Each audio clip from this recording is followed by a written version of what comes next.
ఇప్పుడు నేను ఇంత పగలు కానీ రాత్రి కానీ ఇంత టైం కూర్చొని నామస్మరణ చేస్తూ అందరికీ సమాధానం ఇస్తూ ఎందుకు చేస్తానంటే నమ్మాను భగవంతుడు ఉన్నాడు, భగవత్ శక్తి తప్పకుండా ఉంటుంది, దాని ప్రభావం మన మీద ఉంటుంది, మన జీవితానికి అవి పనికొస్తాయి.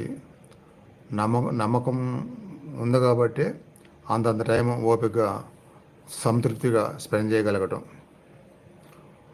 ఓ